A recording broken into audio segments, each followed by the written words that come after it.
Hopefully y'all can hear me. If you can't, it's all right. I'm probably going to end up redoing this anyway. So today I want to share a research dump. It's probably been a couple weeks since I did a video like this. I'm going to just start from the top and bring y'all all the way up to where we are today, December 7th, 2024. Okay, so basically my research is studying psychological advantageousness, and essentially, psychological advantageousness refers to the value of someone's mental and emotional intrapsychic infrastructure or its components on their quality of life. And I'm gonna break all of that down in the simplest way I can think of. So basically, let's say you got a person. This is gonna be my board. Say you got a person.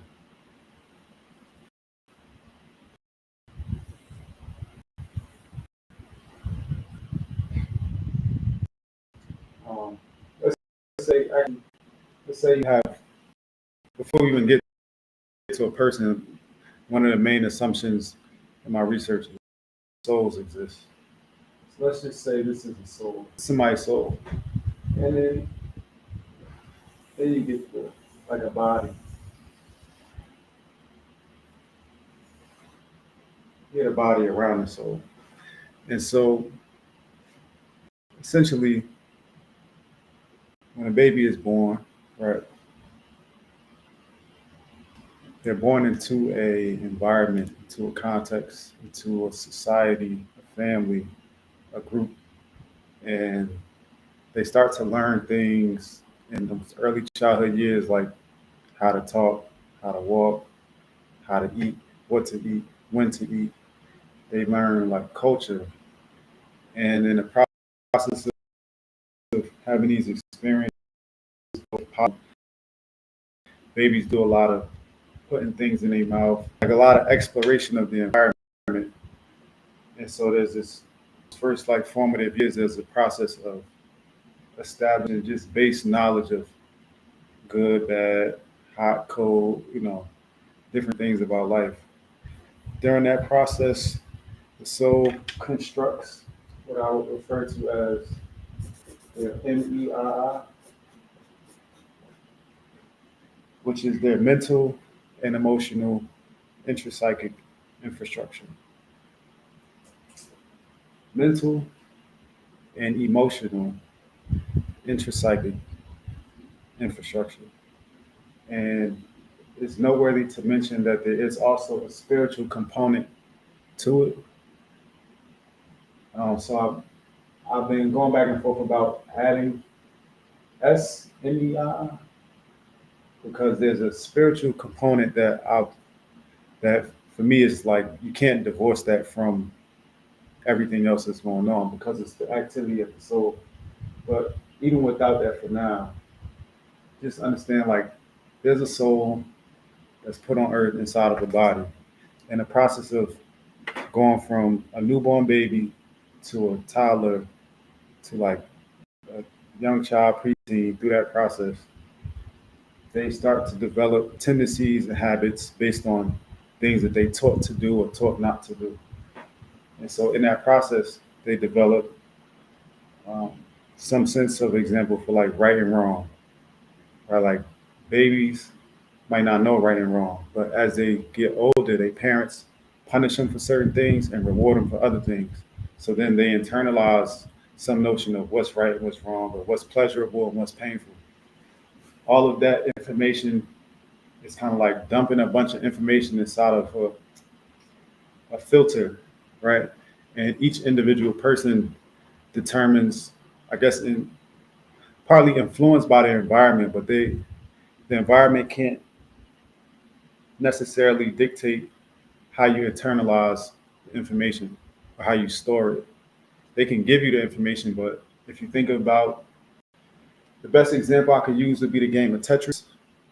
In the game of Tetris, you have different shaped blocks that come down from the top.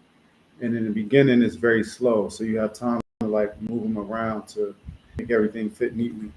As the game speeds up, things don't fit as neat because not enough time to really control how it's stored. And so, in a similar way, through the process of living, sometimes life comes at you fast. Sometimes it's a lot going on. Sometimes it's slow. And depending on how fast you living, that's going to determine how fast some blocks is coming down and how much time you have to really store what you've gone through or really process what you've been through. And so, all of that to say, the assumption is that souls exist in the process of living.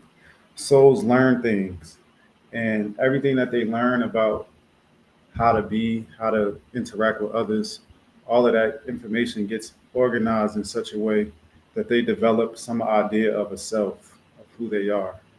They develop some modus operandi, some algorithm for how they process information and how they use that in their day to day experience.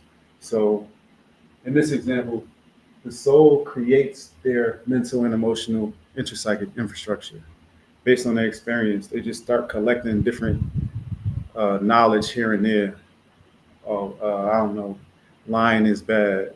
Uh, Christmas is a holiday. They start stacking different beliefs. One plus one is two. Anything times zero is zero. So they start getting beliefs, cognitive schemas, expectations, things like that. Okay. Once they get some sense of a self and they begin to slowly individuate from the family, because, well, even before they individuate, once they have a self, there's a context around them that's going to help continue to like chisel them down or like push them around. And they get pushed around because, especially as a young child, your parents or your family unit around you, people that's older around you, have a lot of say so in like what you do, what you have access to, things like that. So essentially, personalities develop where they can, where there's space to do it. For example, some people might grow up in a family that doesn't allow them to uh, celebrate Christmas.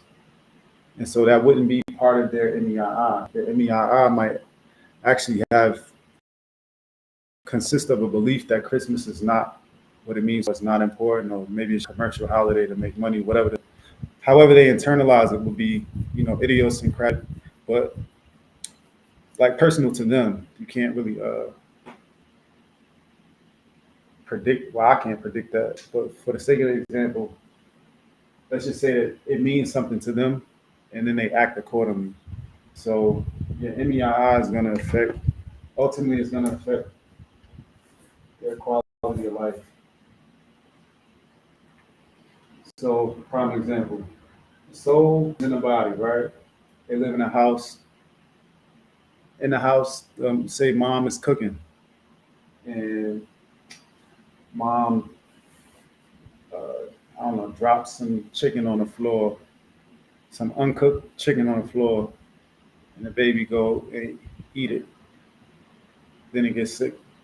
In that experience, if the baby's able to connect eating the chicken to getting sick, you may develop a belief that chicken is bad, chicken is a threat to survival, or whatever the case is. So then they may stop eating chicken. But then if they live in a household, in a family environment where chicken is prepared often, it may result in decreased quality of life because now they're only one sitting at the table being traumatized or having this adverse reaction to the chicken because they had that unique experience, but it's always around them. In a similar way, it's kind of like people that go into like drug treatment or like substance use treatment, but then you still around. Say you decide you want to stop smoking, but you're around a bunch of smokers. Your decision and your belief about what smoking means and your decision to like not engage is going to affect your quality of life, especially if you don't change the people, places, and things that reinforce the habit. And so the connection between MEII and quality of life is essentially what I'm studying is psychological advantageousness.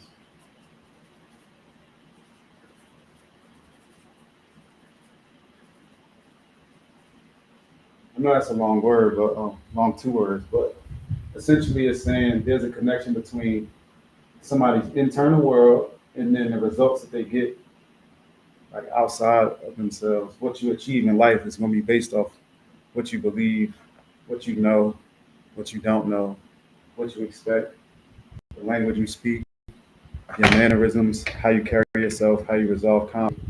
A lot of that's going to be driven by some type of internal processing system that you use that builds the processor. Same way like computers process information, but there has to be a designer, a coder that determines, for example, on the keyboard, when you press the letter A, when you press the button A on your keyboard, A pops up on your screen.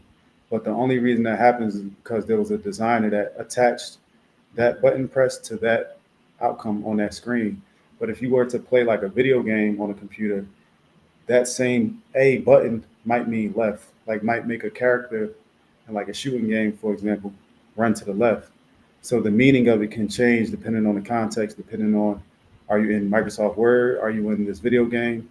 The software can change the meaning of the buttons. In a similar way, humans have buttons, humans have triggers and things like that that may be context specific. And if software can change, I guess the output of a button press on a keyboard, my thinking is that we can also change the output of emotional triggering or emotional buttons that get pressed. The question is how to do that. It's a lot of ways to do that. My research isn't haven't gotten to like practical experiments about how to change it. Right now, at least up until this part, is primarily theoretical, just getting the idea out there and working through the concepts to make it all make sense.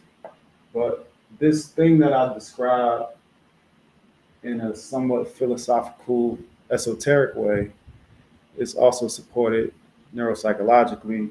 So there's a theory by Thayer and Lane called the neurovisceral integration hypothesis.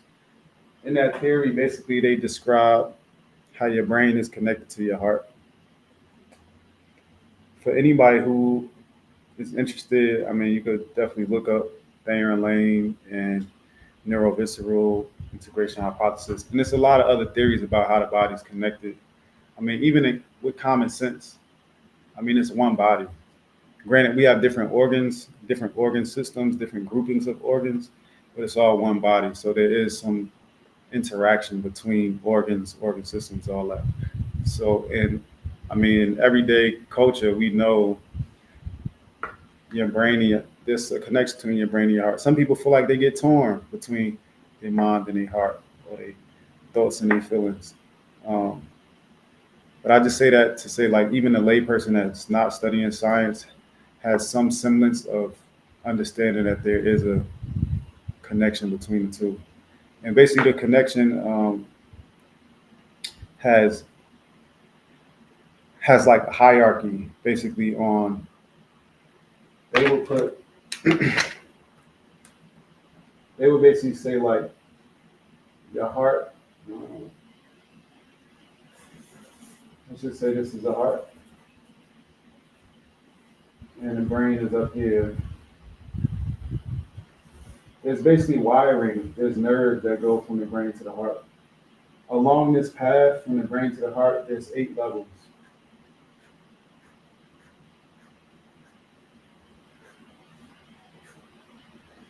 The lowest level involve muscles that are actually inside of the heart. And then once you get outside of the muscle that's inside of the heart, there's basically nerve cell bodies, clusters of nerve cell bodies like around the outside of the heart. And then it kind of goes up through like the brain stem. You have your vagus nerve that goes into your brain stem. And then you have like your brain itself has levels. You can look at it like floors, like a basement, like a main level, and then like a upper level, like a second floor. So basically, my research is looking at how the second floor of your brain, which is like your forehead, basically how does your forehead and what's going on here affect your heart and the connection between the two. And here's how it all connects. So your soul creates your mental and emotional intrapsychic infrastructure, basically, right? Because you go through these different life experiences and you start developing rules about life and expectations and beliefs.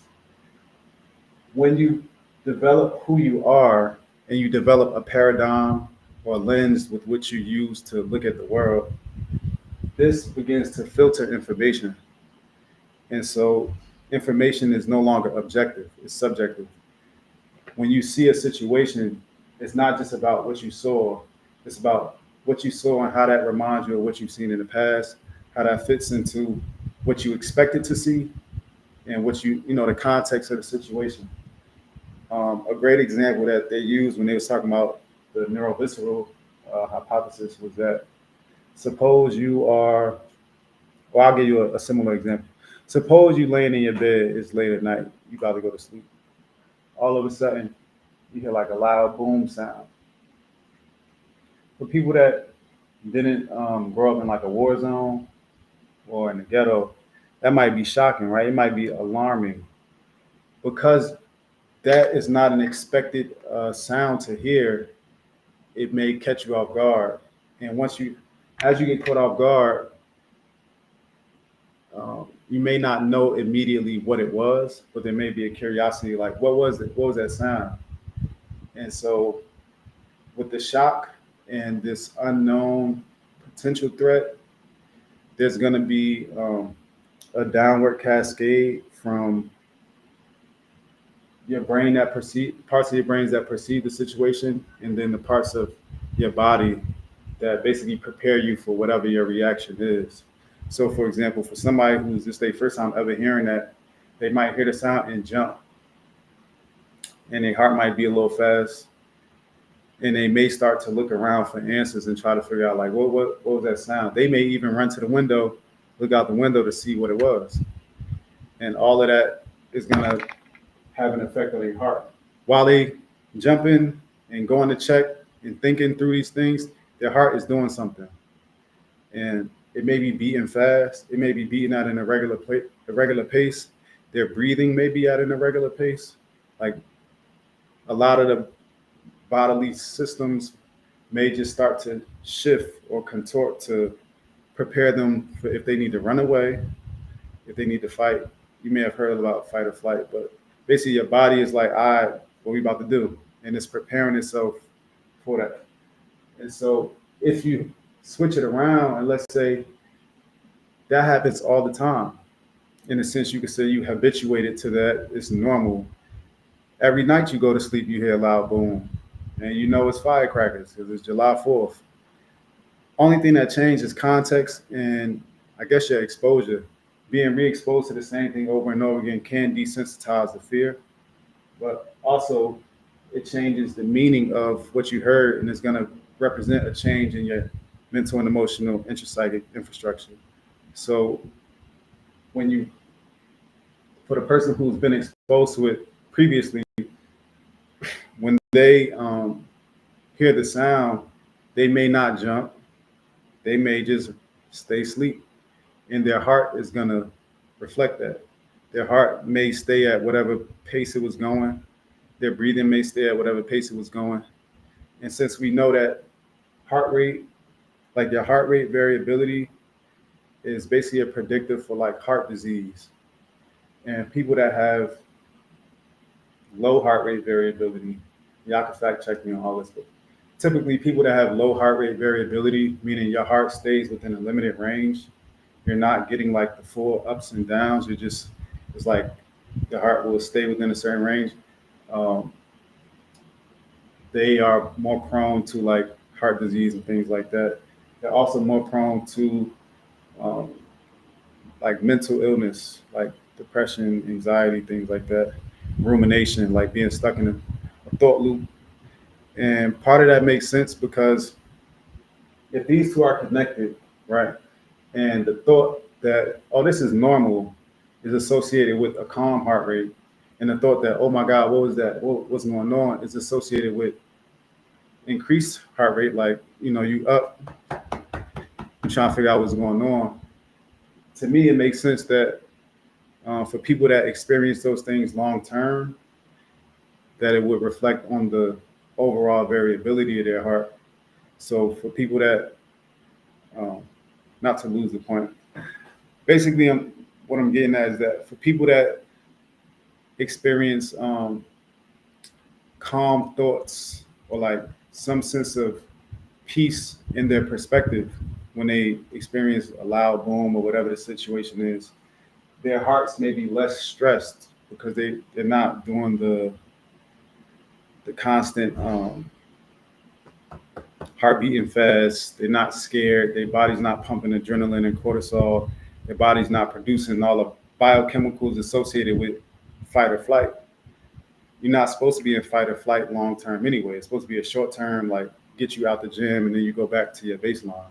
So for people that have certain mental and emotional intrapsychic infrastructures, certain beliefs that make them more prone to like worrying and things like that, it's going to reflect. Well, my belief is that it would reflect in their heart rate because if you worry a lot, your heart's responding to the worry a lot, you know.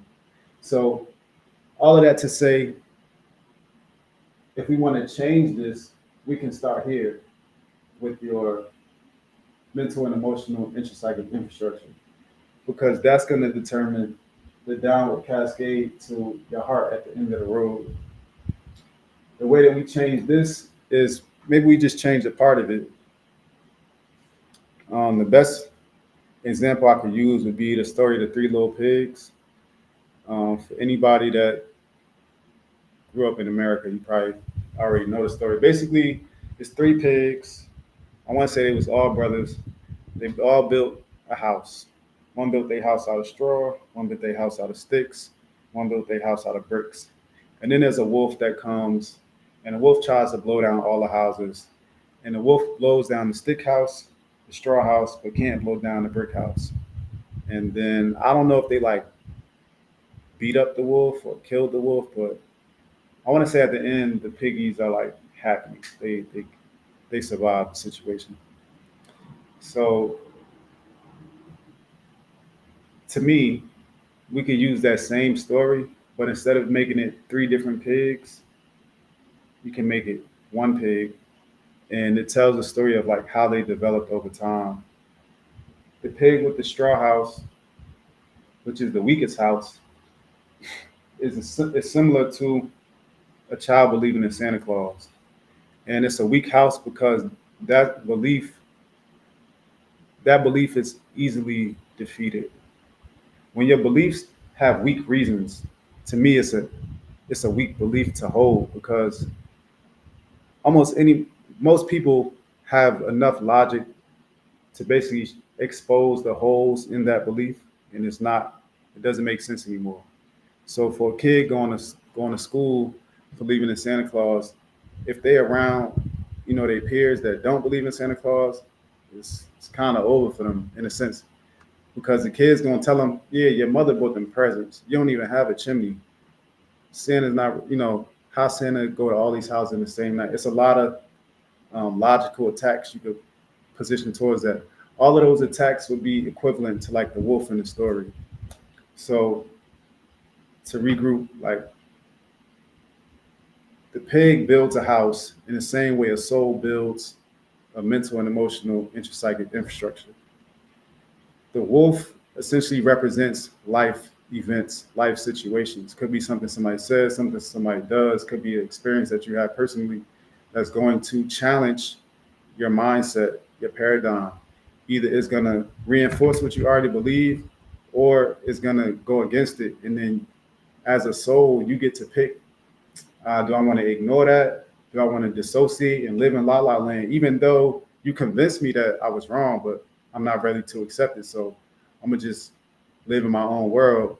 Like how you respond to that is going to be dependent on the person. So in the story, the wolf blows down the straw house. And to me, that's the same as this kid thought Santa existed. They went to school. The kids gave them 100 reasons why Santa don't exist. They lost that belief. One single belief doesn't determine or shouldn't determine somebody's entire mindset. The mindset consists of a bunch of different beliefs. but some beliefs may be held more tightly than others. Some may be like core beliefs that really define a person. Others might just be like peripheral beliefs, like the belief that Santa exists might not be that deep for some. But for other people, that might be a tightly held belief. That might be more meaningful to them depending on how their parents use that in raising them. Because some parents use the belief that Santa exists as a way to like push their kids to be good throughout the year. Because if you're not, then Santa gonna give you some cold. So there's a whole Santa Claus is like a package deal. On one hand, you have like the image of the man in the suit, but then you have like throughout the year, there's a preparation for this day, and some parents use that as like a uh, just a way to like control behavior of the child. Like Santa's watching, so you keep that in the back of their mind, hoping that'll keep them, from doing things they should be doing. Fast forward, the pig. Let's say that pig loses their straw house, they build a stick house. And I would compare that to like you get older, and even though your beliefs, you may have changed some of your beliefs. You may have lost the belief in Santa Claus, but now let's say you believe that, I don't know, your partner would never cheat on you. I'm just throwing out random beliefs. You believe your partner would never cheat on you, and not saying that's a weak belief, but it can be. I guess it depends on specifics. But just say this for this example. Believe your partner will never cheat on you. That's part of your mental and emotional psychic infrastructure. That's part of your worldview. When you wake up in the morning and you going through your day to day, that's your belief. And life happens, right? So let's say your partner does cheat. That's the wolf. Now, in the story, the straw house falls down, and then they have to build a new one. And so over time, I really like the story because I feel like it really describes what happens in real life, how life kind of challenges what you think what you know to be true. And you'll have a belief, and then you'll have a situation, and then you got to go back to the drawing board and reconfigure yourself. Or like you fall down, you get back up, different things like that. So there's a progression until ultimately you build that brick house, right? But even a brick house is not like impenetrable. And I guess it kind of points to, with this research, what I'm looking at is like throughout the lifespan, it really don't matter how old you get, your beliefs can get challenged by whatever circumstances you go through. And I think it requires some sense of like being able to adapt to the changes that's going to help people. And I guess how adaptable you are to change might also represent your mental and emotional intrapsychic infrastructure. Because for a house that's built out of bricks, it's hard to add a new room. You got to do a lot of demolition to like do that. Whereas a house made with sticks, you probably could just pick up a stick and rearrange them. And in a similar way, some people have very rigid beliefs. And so the rigidity of the beliefs can be a problem when they face like cognitive dissonance, or when they're in a situation where those beliefs are no longer appropriate. And so they need to make an adjustment. So how flexible you could be is also like another quality. It's not just what you believe. It's like, what are you grounded in? What's your anchor? And being grounded in something that can't really hold you might leave somebody feeling like naked or vulnerable, or like feeling like they falling in the abyss because the thing that they was clutching on so tightly to, like a child clutching on to the belief that sin exists. Once that's gone, you don't have your bearings anymore, which could feel like a loss of the self, because now you got to start from scratch and rebuild your mindset all over again based on that experience. Um, so moving forward, basically, I like the story of the three little pigs and how it describes throughout over time, souls build and rebuild their mental and emotional psychic infrastructures. And every house that they build is going to have a different quality of life. Living in a straw house is going to feel different from living in the stick house, which is going to feel different from living in the brick house. Why? Because the straw house and the stick house aren't as durable. So when wolves come to attack the house, especially say you live in a place where people don't necessarily have your best interest at heart, or you got haters, or whatever the case is, you got people that don't like you, and they vocal about it.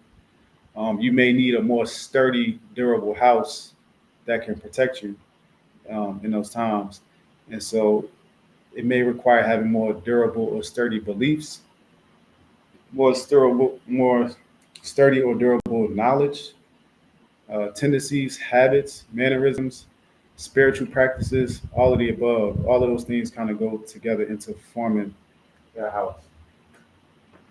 And biologically, it's saying that once you build your house, that's going to affect your what everything means to you. When you get a new experience, they call it cognitive appraisal.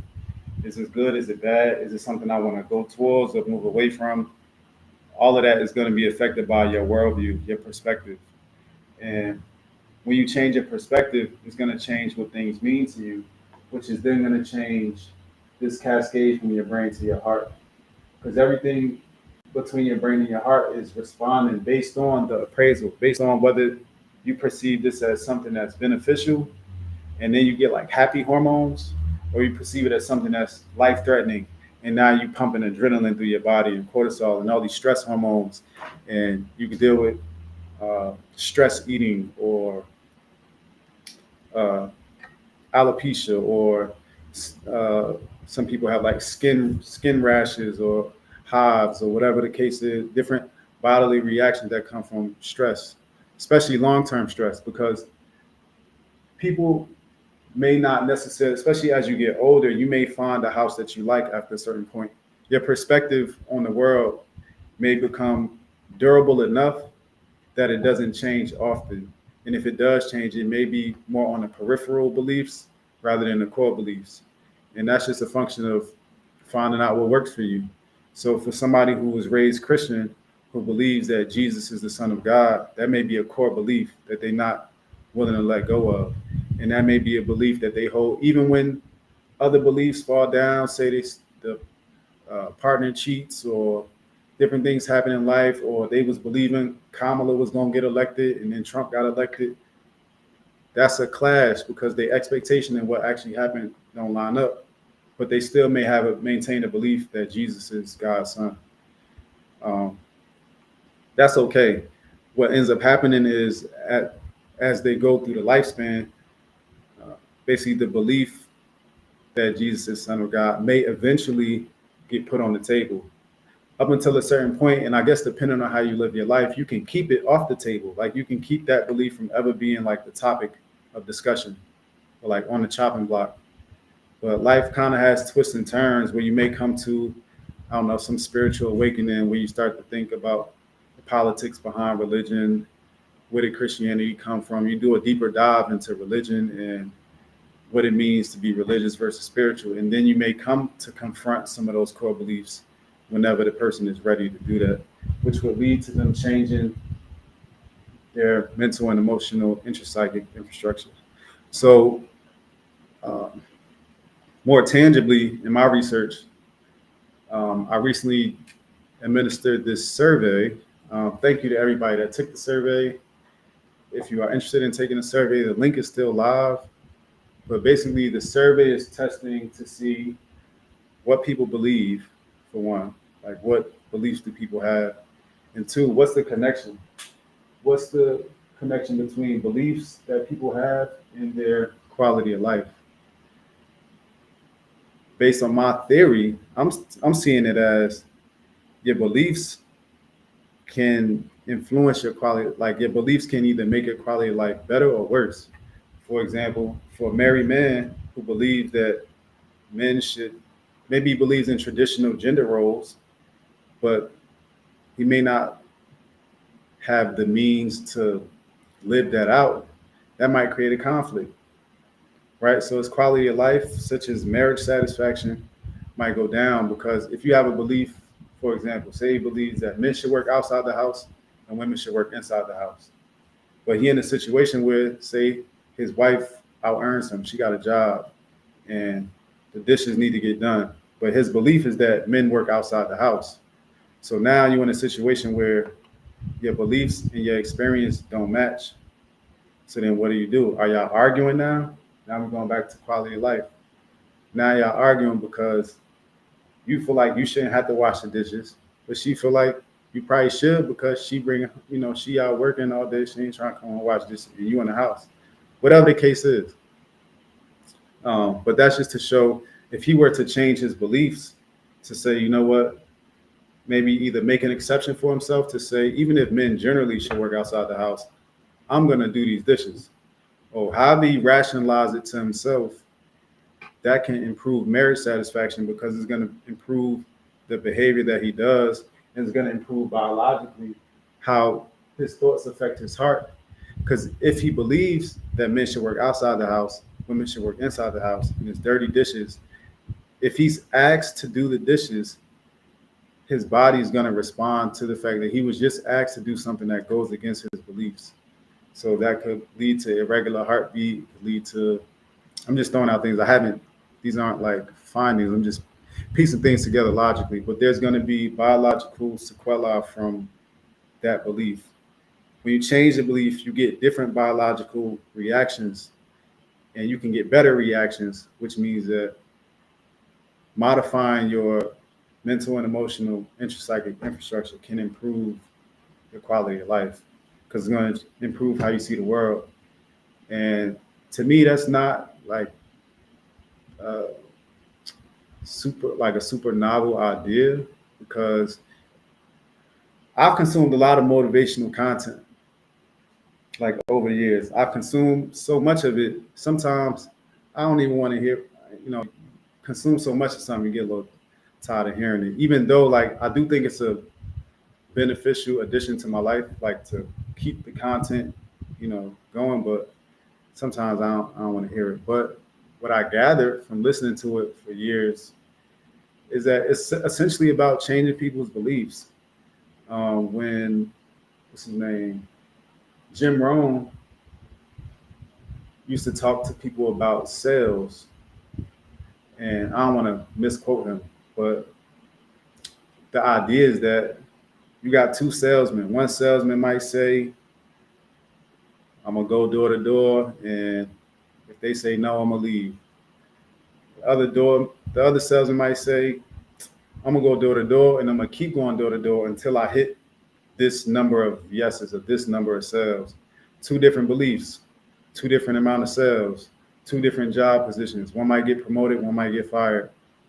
All of that is going to affect their quality of life. Can they pay their bills or can they not? And the difference between the two essentially is what's going on in their mind. Like, what's your attitude towards what you're doing? What's your reason for doing it? What's your purpose? And if you can change any of those things, then we can improve quality of life.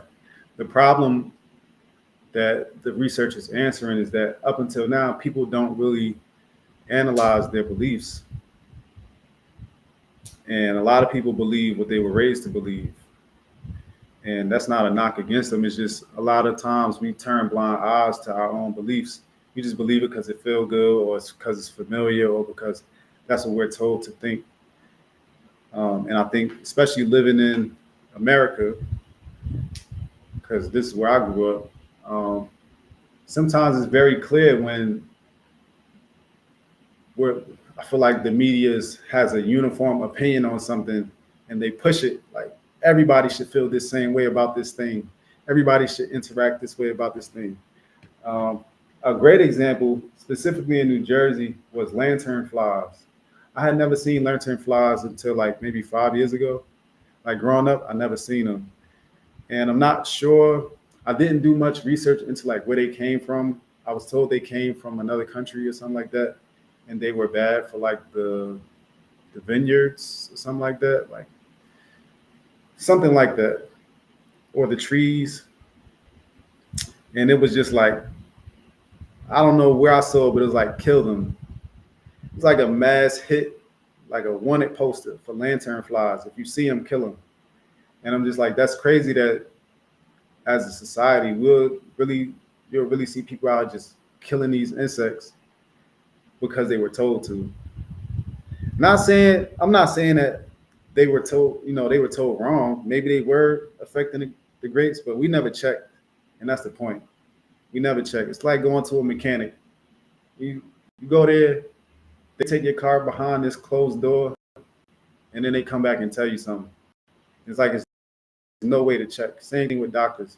And I think one of the benefits of like the Black Lives Matter era was in that time there was a decay of public trust in police and uniforms, but on a grander scale, I think there was a decay in public trust of the government, the system as a whole, because we were seeing like people was dying and nothing was being done about it. And one of the benefits of the decay of public trust is that now individuals take more seriously evaluating, should I trust this person, this message, whatever's being spewed out to us. And that's the same scrutiny that I think would be helpful if we applied it to beliefs and we were more intentional about choosing our beliefs, because then people would have more say so over their quality of life. Since your beliefs, especially your subconscious beliefs, drive so much of your behavior, your reactions, and things like that. I think if we paid more attention to what we believe, why we believe them, and if there's better beliefs out there that we could substitute them for, then we would have more control over like our life outcomes and what's going on. Listening to the motivational speakers, one of the things that I took from them was just having a can-do mindset, just believing you can. Funny enough, from my understanding, my perspective is that since America is essentially a business, and it's a business operated by businesses, a lot of the marketing and advertising appeals to, basically encourages low self-esteem. And it's almost like the esteem is of the average person, the more services they could sell. Because you have low self-esteem, especially if you like, then you're gonna believe everything I say just because I said it, or just because I said it and I got a white coat on, or I said it and I got a suit on, or I said it and you saw it on the TV screen. There's a lot of ways that advertisers and marketers apply psychology to sell product. And I'm saying the individual person can apply psychology to themselves, and just do a self-reflection and look at what they believe. Now, I think it would be helpful if we had some public-facing statistics about beliefs generally. So for people, for example, the belief that God exists, like if there was somewhere we could go that had like the top 10 beliefs that lead to higher quality of life, or for the belief that God exists, what's on average, how does that affect somebody's income level or quality of life or their health or their weight? Different. I mean, it could be insert X outcome variable. And that's the philosophical part of the research, that I'm not pigeonholed to any particular measure of quality of life. To me, quality of life can be viewed broadly, and you can insert any measure of quality of life and any measure of someone's mental and emotional intrapsychic infrastructure. As long as you have something in each slot, you can analyze psychological advantageousness. Yeah. And in the study that I've been working on lately, I've identified, I'm not going to put the findings on this video, I will do it on another video, but I have found some beliefs lead to higher quality of life compared to others. And some beliefs lead to less quality of life compared to others. I think that should be public facing. I think people should be able to read that and be like, oh yeah, I do believe that. Maybe if I try it out for like 2 weeks, 3 weeks, maybe even a month, let me try believing something different if I get a different result. that would be like, I guess, the next step of applying it. So that's pretty much where my research is at. We started with like a lot of theory, and now we're moving on to practically finding out what do people believe and how is it working for them. If you believe God exists, is that better than believing God does not exist? And on what basis can we determine that? We can determine it based on their heart. Look at the condition of their heart. If we had 100 people that believe God exists and 100 people that God exists, who has higher heart rate variability? Who has heart disease? Who's different, conditions or ailments or different abilities, right? Like that's basically the door that this research is opening for everyone. I guess this is essentially what open science means to me, is like sharing it with the public and let people do what they want with the information and do their own studies, because you may get an idea and take that study and run with it. But that is pretty much where I'm at now. Anybody got any questions, leave a comment. If there's no questions, that's cool. I can't say when the next video will be, but I do have data to share. Just don't think this is the time to share it. But yeah, even before I share it, it's worthwhile to think about, what do you believe? Why do you believe it? How is it working for you? Is it working for you, or is it holding you back? One of my favorite interviews to watch was Kanye West and I think Zane Lowe, and this was before the Trump Kanye era. He was having a conversation. It's the conversation when he was like, people felt some type of way with him because he described himself as a god. And he was like, but y'all don't say nothing if I say I'm a nigga. If I say I'm a nigga, nobody bats an eye. When I say I'm God, it's like, how dare you say that? And I think that kind of represents, what we're describing here. The belief that I'm just a nigga, right, will affect my quality of life. It's certain things that's going to go with that belief. I'm going to carry myself like that. I'm going to talk to people like that. And I'm going to receive people talking to me like that. Whereas if I believe like I'm a God, I'm going to carry myself like that. I'm going to talk to people like that. I'm going to receive people talking to me like that. When there's a mismatch, that's when it's going to be like something got to give. Me perceiving myself as a nigga and all these niggas, I feel like that belief is associated with the propensity for like doing harm. Like, especially for black men, like if this is niggas, I think we don't really acknowledge like the value of life when we talk about niggas. Whereas if we say, nah, that's your brother, or that's a god, or that's a king, or whatever other word, because it's just word choice. But the words got certain like stigmas and meanings, connotations to them. I don't think you would be as quick to like, yeah, I kill him, or I do harm to him, or I, violate or something like that. So I think even culturally, I guess you could look at groups like clusters of people that all endorse a belief and see like, does the cluster do better than the other? Like, would the God exist versus God does not exist? Who out earns who? Who earns more money? People that believe God exists, people that believe God does not exist. Because we live in a very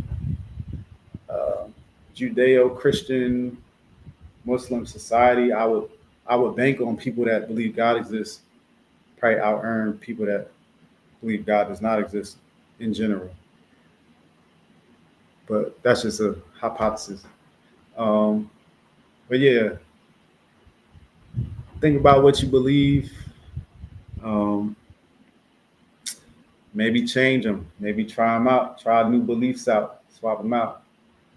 There is a such thing as like limiting beliefs, and sometimes we may see ourselves as less than, and in the midst of seeing yourself as less than, you may act it out. You may allow certain things, allow people to treat you a certain way because the way they treat you actually coincides with how you see yourself. But if you decide you want something different, it might not take like paying for a class. It might not take going out buying new clothes. It might just take figuring out, where did this belief come from? How did I get it, and how can I get rid of it? And how can I stop seeing myself so low? Or what do I need to do to convince myself that I'm worth more? Um, and then do that and see if it makes a difference, which I believe that it would make a difference. Um,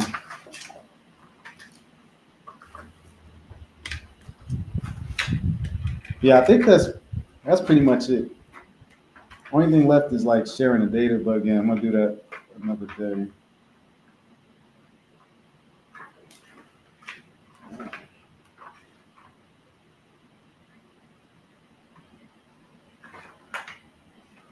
Yeah. Okay. Well, talk to y'all next time. If you want to leave a comment, that's cool. If not, y'all be safe.